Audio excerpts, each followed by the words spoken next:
What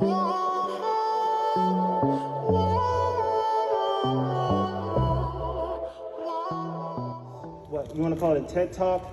You guys will be able to experience some of the lessons that I've learned and actually get like a little bit of exposure to the field of mental health. So you guys ready? Yeah. All right. So right now I'm a school counselor, but before I was a counselor, I was just like you guys, right? I went to middle school, to Rogers.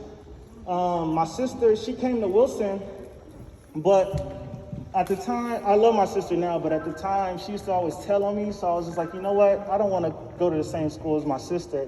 So I took my butt over to Cabrillo. I graduated from Cabrillo, and then I went to Cal State Long Beach, ran track, and graduated, right? Ran track, ran the 800 and the 400, 4x4, yeah. So when I graduated, it was an interesting time in my life because when I was in college, I didn't really know what I wanted to do. One thing I did know was that I liked to run track.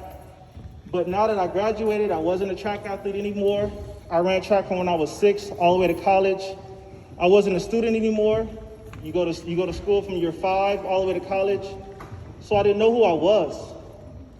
I started to become depressed, right? So I just stay in my room because when people would ask me, hey, Jonathan, what's going on? I'm used to saying, you know what? I'm running track, I'm going to school. Now I had nothing to say. All I could say was I was working at Sizzlers making $8 an hour. That was my life. And at that time, my excuse was always someone else's fault, right?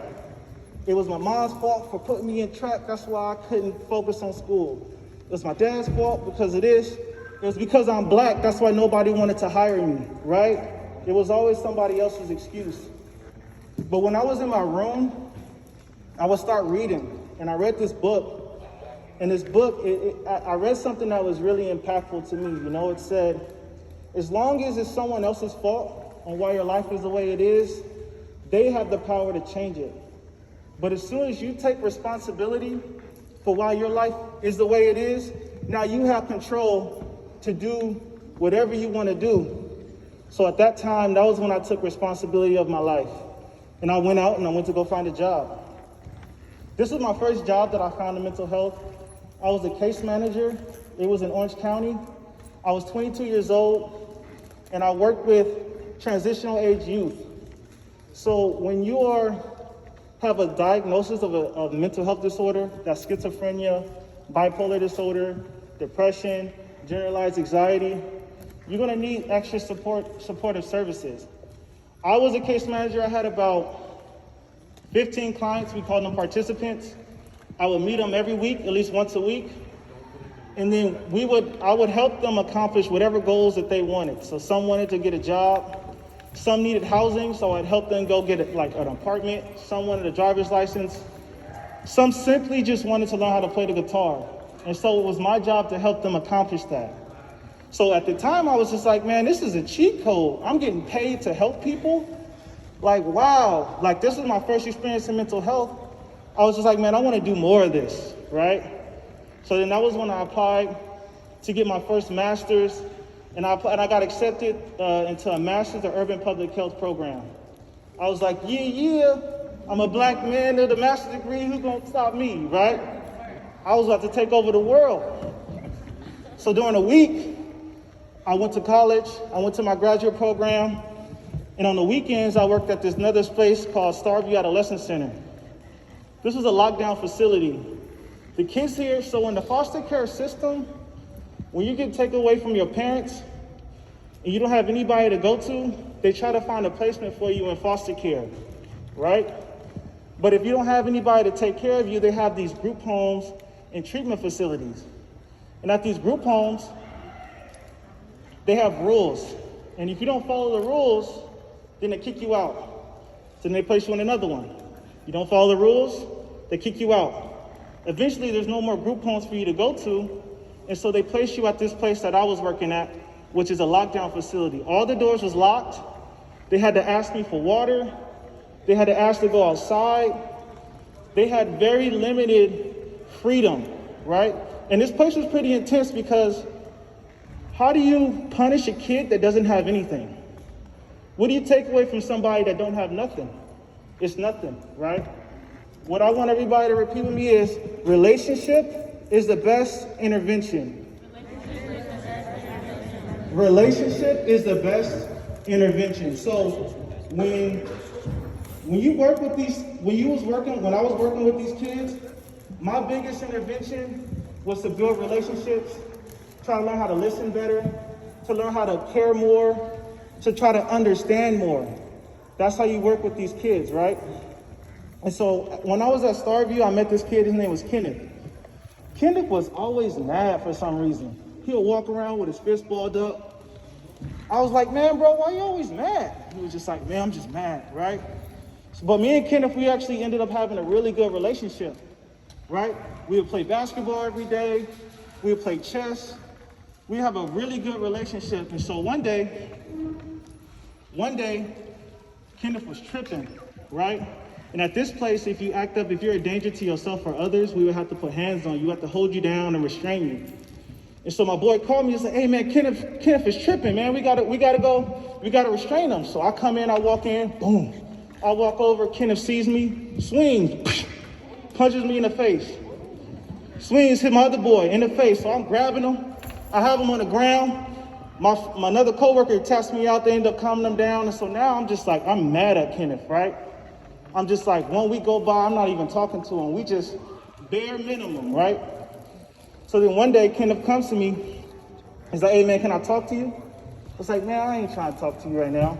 He's like, man, let me just talk to you. So what do you want? He's like, I want to apologize. It's like, for what? You punched me. This dude just sucker punched me. He was like, I want to apologize because I didn't mean it.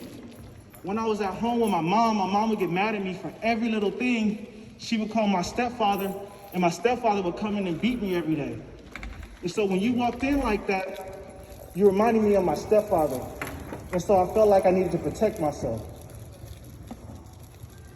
That was when I really understood, and it opened my eyes what an emotional scar was. In mental health, we think that, when you get a regular injury, you break your arm, you can see it, right? I have a cast, and when it heals, you can say that I'm better. But in mental health, it happens in the mind. You guys might have a chemical imbalance. You guys might be going through stuff, through trauma, and because you look normal, you might just say, just suck it up. Right? There's nothing wrong with you. Just figure it out. But at that time, that was when I really learned what an emotional scar was and how to be empathetic for people, and we don't know what's going on with them. After that was when I graduated from my first master's. You know, it was an exciting time, man. You know, my mom was there, my dad was there, we celebrated. Finally got my first master's degree. But in public health, it's very broad.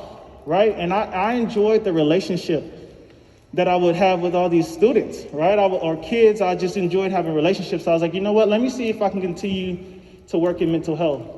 So I got another job. It wasn't as intense as Starview, but it was another place called Vista Del Mar. And I was a rehabilitation specialist. So when these kids are there after school, they have a programming. So we would talk about healthy relationships. We would talk about boundaries. We would go out. I believe that the best teacher is life. So I was always taking them into the community. We would go to the snow. We would go on field trips. That was my job at this facility. At this facility, I met another guy. His name was Armando. And Armando, for some reason, I don't know, I was doing my whole relationship thing. You know, I was like building relationships. I thought I had it down. But Armando, for some reason, it seemed like he just always needed to challenge me, right? He just always needed to challenge me. And so one day I just took him to the side. I was like, hey, bro, why it seems like we just can't see eye to eye? You can't just trust me? He's like, nah, man, I can't trust you. It's like, for what? He was like, I just can't trust you. So later, it's unfortunate, but all these kids, they have like a file, right? And it talks about what happened to them in the past. I ended up looking up Armando's file, and it said that his mother would take money from his uncles to have sex with him when he was 5, 6, and 7 years old. That day, that was when I realized Armando, whenever he was challenging me, he had to prove to himself, right? Prove to himself that I am a man, right?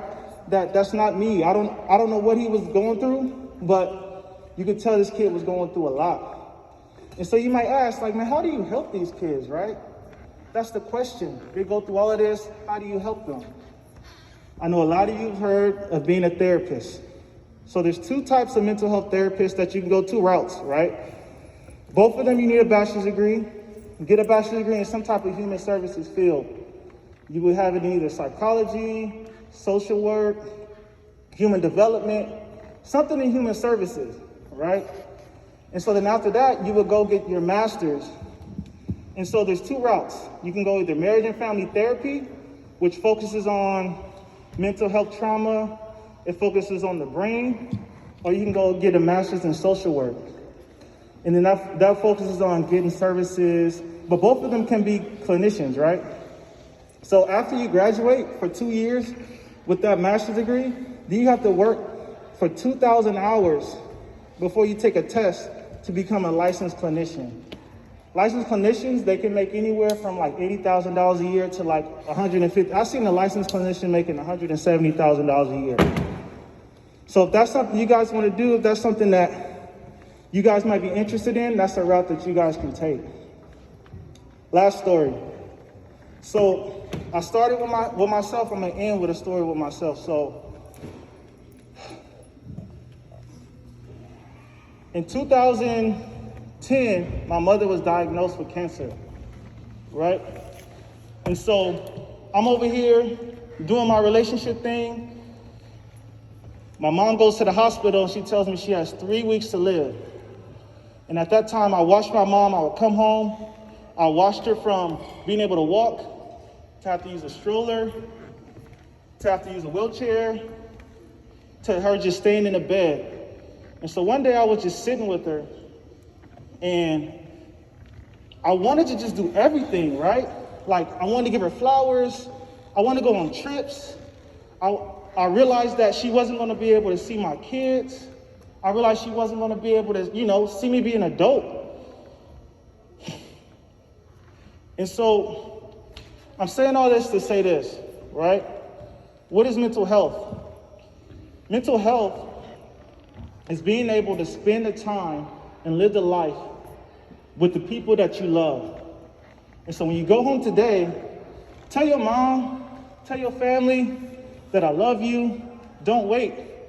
Because I was preaching all this relationship and I was going to work and I was doing all this stuff to build this time to eventually be with my mom, and it was too late. So don't wait. Thank you.